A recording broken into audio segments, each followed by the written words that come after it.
My mom would be at all my sporting events. Let's say I was playing football, okay? My mother would be on the sidelines, and if the play on the field started going one way, my mother would run along like, Mark, get him, get him. I'd be like, oh my gosh. I'd get in the huddle with the other guys. They go, Mark, is that your mother? I go, no, I never saw her before in my life. See, the greatest gift my mother ever gave me, she believed in me. I have overdosed on drugs on 3 occasions where I should have been dead. But I believe I was kept here for a reason. You show me your friends, I will show you your future. How do I know this? I hung out with losers, and I became the biggest loser of them all because I gave up everything I dreamt about as a little boy because of who I chose to surround myself with. My friends would drive me home at 2, 3, 4 in the morning. We'd be drunk and high, laughing in the car. We'd pull up in front of my house in New York. They go, Mark, the light's on. I go, oh man, my mother's up. See, my mom wouldn't go to bed until she knew her son was still alive.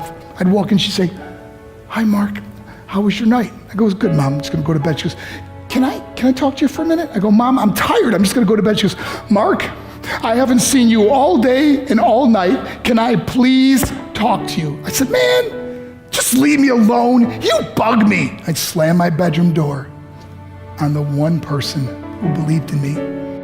I was on a worldwide tour and we were wrestling overseas in Japan. After my wrestling match, I went upstairs in my hotel room and I fell asleep. There was a knock at my door at 3 o'clock in the morning. I got out of bed and I looked through the safety window and I could see it was a Japanese promoter. So I opened the door and he said, Mark, you need to call home. There's been an emergency. I went and got on the hotel room phone. I called back to the United States. I said, hey, what's going on?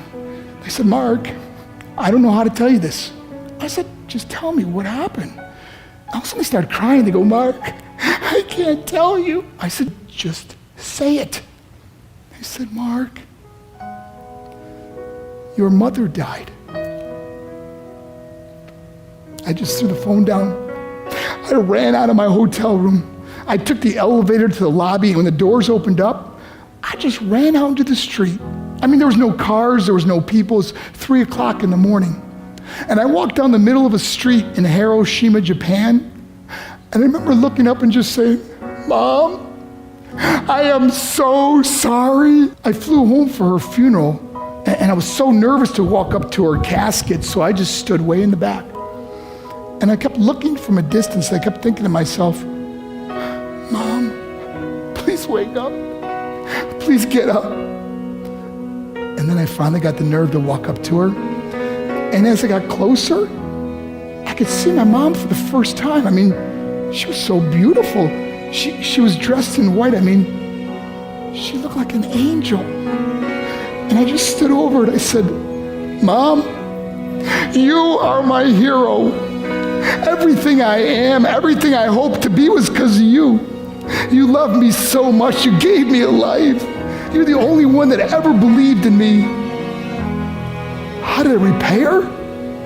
By getting drunk, by getting high, by getting stupid, by hanging out with losers? For what? All she ever wanted to do was talk to me. I wish I could talk to you now, Mom.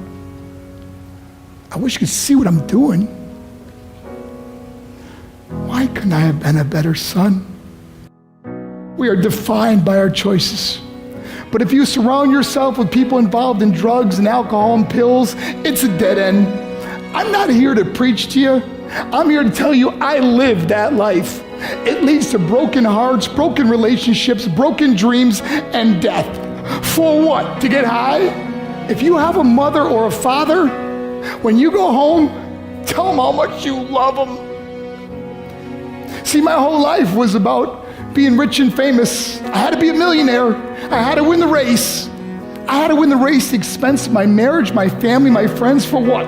To be all alone in the world? I learned what is truly important, and that is how precious this gift of life is, and our families, and how quickly it can be taken away. See, I no longer live in time, I live in moments. See, it's not what's in your pocket that matters. It's what's in your heart that truly matters. Love Love is just a word until somebody comes along and gives it meaning. You're the meaning.